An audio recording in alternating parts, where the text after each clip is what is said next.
कक्षा 10 हिंदी पाठ 7। आत्मत्राण। आत्मत्राण पाठ प्रवेश। यदि कोई तैरना सीखना चाहता है तो कोई उसको पानी में उतरने में मदद तो कर सकता है, उसको डूबने का डर ना रहे इसलिए उसके पास भी बना रह सकता है, परंतु जब तैरना सीखने वाला पानी में हाथ पैर चलाएगा तभी वो तैराक बनेगा। विद्यार्थी परीक्षा देने जाते समय बड़ों के आशीर्वाद की कामना करता है और बड़े आशीर्वाद देते भी हैं, लेकिन परीक्षा तो उसे खुद ही देनी होती है।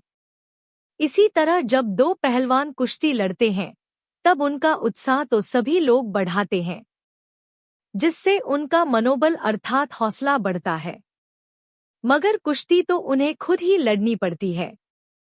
आत्मत्राण पाठ सार। इस कविता के कवि कविगुरु रवींद्रनाथ ठाकुर हैं। इस कविता का बंगला से हिंदी रूपांतरण आचार्य हरि प्रसाद द्विवेदी जी ने किया है। इस कविता में कविगुरु ईश्वर से अपने दुख दर्द कम न करने को कह रहे हैं। वे उनसे दुख दर्दों को झेलने की शक्ति मांग रहे हैं। कविगुरु ईश्वर से प्रार्थना कर रहे हैं कि किसी भी परिस्थिति में मेरे मन में आपके प्रति संदेह न हो। कवि रवींद्रनाथ ठाकुर ईश्वर से प्रार्थना कर रहे हैं कि हे प्रभु, दुख और कष्टों से मुझे बचा कर रखो। मैं तुमसे ऐसी कोई भी प्रार्थना नहीं कर रहा हूँ, बल्कि मैं तो सिर्फ तुमसे ये चाहता हूँ कि तुम मुझे उन दुख तकलीफों को झेलने की शक्ति दो। उन कष्टों के समय में मैं कभी ना डरूं और उनका सामना करूं। मुझ में इतना आत्मविश्वास भर दो कि मैं हर कष्ट पर जीत हासिल कर सकूं। मेरे कष्टों के भार को भले ही कम ना करो और न ही मुझे तसल्ली दो।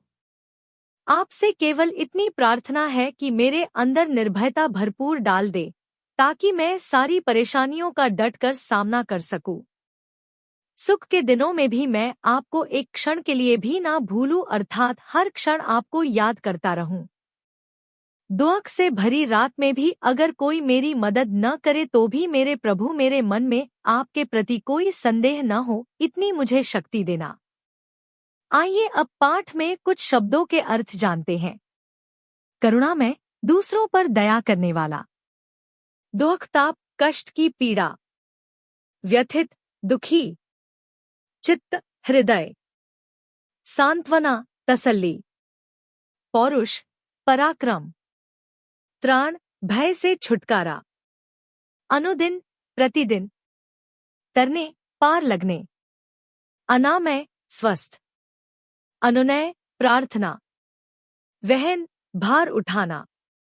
नतशिर सिर झुकाकर। छीन छीन क्षण क्षण। दुख रात्रि कष्ट से भरी हुई रात।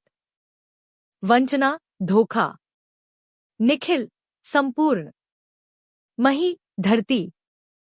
संशय शक। आइए अब प्रश्नोत्तर जानते हैं। प्रश्न 1. कवि किससे और क्या प्रार्थना कर रहा है?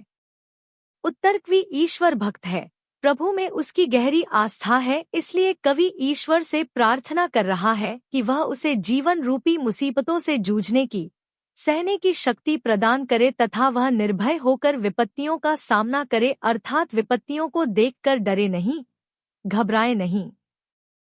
उसे जीवन में कोई सहायक मिले या न मिले, परंतु उसका आत्मबल, शारीरिक बल कमजोर न पड़े। कवि अपने मन में दृढ़ता की इच्छा करता है तथा ईश्वर से विपत्तियों को सहने की शक्ति चाहता है। प्रश्न 2. विपदाओं से मुझे बचाओ, यह मेरी प्रार्थना नहीं। कवि इस पंक्ति के द्वारा क्या कहना चाहता है? उत्तर: इस पंक्ति में कवि यह कहना चाहता है कि हे परमात्मा, चाहे आप मुझे दुखों व मुसीबतों से न बचाओ, परंतु इतनी कृपा अवश्य करना कि दुख व मुसीबत की घड़ी में भी मैं घबराऊं नहीं, अपितु उन चुनौतियों का डटकर मुकाबला करूं। उसकी प्रभु से यह प्रार्थना नहीं है कि प्रतिदिन ईश्वर भय से मुक्ति दिलाए तथा आश्रय प्रदान करें। वह तो प्रभु से इतना चाहता है कि वे शक्ति प्रदान करें, जिससे वह निर्भयतापूर्वक संघर्ष कर सके। वह पलायनवादी नहीं है, न ही डरपोक है, केवल ईश्वर का वरदहस चाहता है। प्रश्न 3. आत्मत्राण शीर्षक की सार्थकता कविता के संदर्भ में स्पष्ट कीजिए। उत्तर कविता के शीर्षक आत्मत्राण द्वारा बताया गया है कि चाहे जैसी भी परिस्थितियां जीवन में आए, हम उनका सामना सहर्ष एवं कृतार्थ होकर करें। कभी किसी भी परिस्थिति में आत्मबल, आत्मविश्वास व आत्मनिर्भरता न खोकर दीनदुखी अथवा असहाय की भांति रुदन न करें। आत्मत्राण शीर्षक से एक ऐसी प्रार्थना का प्रकटीकरण या उदय होना प्रतीत होता है जिससे मुसीबत, दुख तथा हानि के समय स्वयं की रक्षा की जा सके।